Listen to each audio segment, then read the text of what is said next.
Hey guys, it's Daniel. Welcome back to my channel. I know you haven't seen me a lot lately, but I'm finally back. I hope you enjoyed the footage. I know that it wasn't extravagant, but I feel like it was a little better than the one that I filmed on my iPhone for Gaga's concert. So yeah, DragCon 2018. I feel like it was a vast improvement from 2017 in New York. The California DragCon is still much bigger than the one in New York, but they did expand space, which was something that I immediately noticed as soon as I walked in. This time around, I was actually at DragCon for like 3 days. I did the preview night on Friday, and then I was there Saturday, Sunday. Something that I noticed, besides it being more spacious, is that they are still less queens than you would get in California, which was somewhat disappointing. Of course, there's a lot of things that go into account, but I feel like they should definitely work on the lineup. I'm pretty sure you had every season 10 queen there. I don't know if that's because now when you enter RuPaul's Drag Race, there's a contract that you have to sign saying that you'll appear at every DragCon there is, maybe a year or two down the line after your season airs. But the selection was definitely limited. Same thing, I did a video last year. Well, it's 2019 now because I waited so long to post this, but I'm referring to the 2017 DragCon that I posted a video for as well, but you could check the link below in the description. It was definitely very small and tight.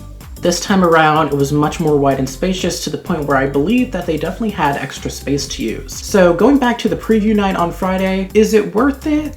Kind of. I mean, it really wasn't that much. It came in a package. If you bought the Saturday and Sunday ticket, you also got the Friday preview night. And it's called preview night for a reason, because there are queens that are actually not there or are only there for a short period of time because they have gigs at clubs later on in the day. I would really only recommend preview night to Drag Race super fans. If you know for a fact that the queen that you want to meet is there that night, definitely go because the line will be shorter. Saturday obviously was the most crowded. Sunday was a little bit slow because, believe it or not, some queens didn't even do meet and greets on Sunday. I didn't attend any panels, but this time around they did something smart. Instead of them doing the panels on the side of the room and having lines build up and it getting super congested, they actually had it on the lower level of the Javits Center, which was much smarter. I had no interest in the panels. A lot of the panels really didn't seem that interesting. A lot of them didn't seem to really announce anything, which I feel is weird. I feel like they could have at least said, oh, All Stars 4 is on the way in a couple months or whatever, and they didn't even do like a non-announcement like that there either. Something that I don't think was as smart that they did differently this year at New York DragCon, I don't know if they did this in California back in 2018, but instead of getting the pass that you got back in 2017 that you wrap around a lanyard on your neck, they give you this. This is a little bracelet that they give you. It has a little sensor in it that you scan, sort of like magic bands in maybe Disney World. It has a little sensor on it and it's easy. You just put your arm there on the scanner and it scans it. But what makes this difficult is that you can't take this bracelet off. So if you're there all weekend, you have to shower with it, you sweat in it, it's not really that fun. The more you pull at it, the tighter it gets. So basically RuPaul owned my ass for a full 3 days. So you bet your ass as soon as I came home the third day that I cut this as soon as humanly possible off of my wrist. Goodbye, bitch.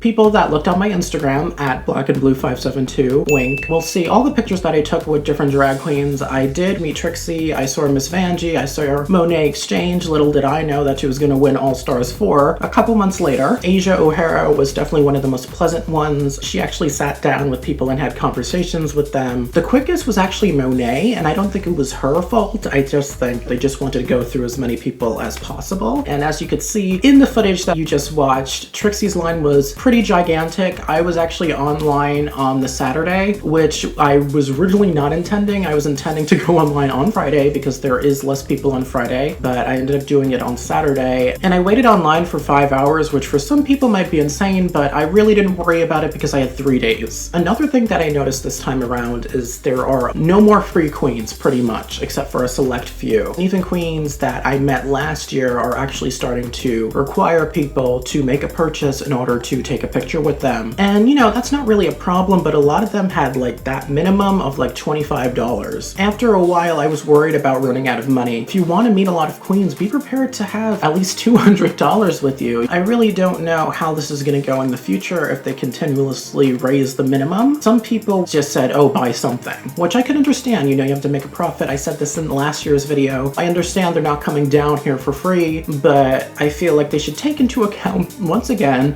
that you have college students and people with families that can't afford to drop $30 on merch on drag queens.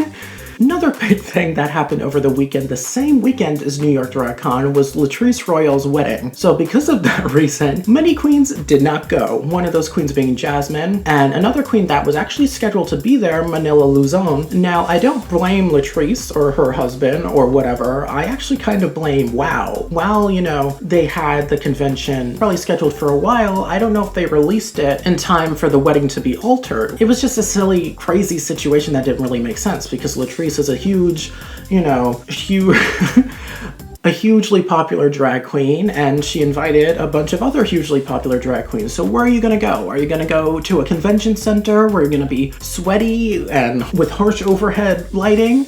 Or are you gonna go to your friend's wedding where you could drink and whatnot? I feel like there are ways to definitely organize things a bit better. For example, the lines, like there was still confusion with line. There was confusion with where it started. There was the VIP line this year, which sort of made things even more confusing because sometimes the lines would not be there or the incorrect signs were there. I feel like it should be very clear and obvious how much a queen charges for merchandise and a picture. I feel like that should be something that DragCon and WOW looks at and posts it very clearly in front, almost like a car decal to let people know all the information that they would need to know before they met the drag queen. I feel like that would make things a lot more organized. So WOW, if you're watching this, or queens, if you're watching this, hopefully you consider that or recommend that to a higher up. So would I go next year if there's queens I like going? Yes. I mean, I would have wished to see, you know, Miss Jush herself, Jasmine Masters there. And I just hit my balls. I would love to see Alaska there. She's one of my favorites.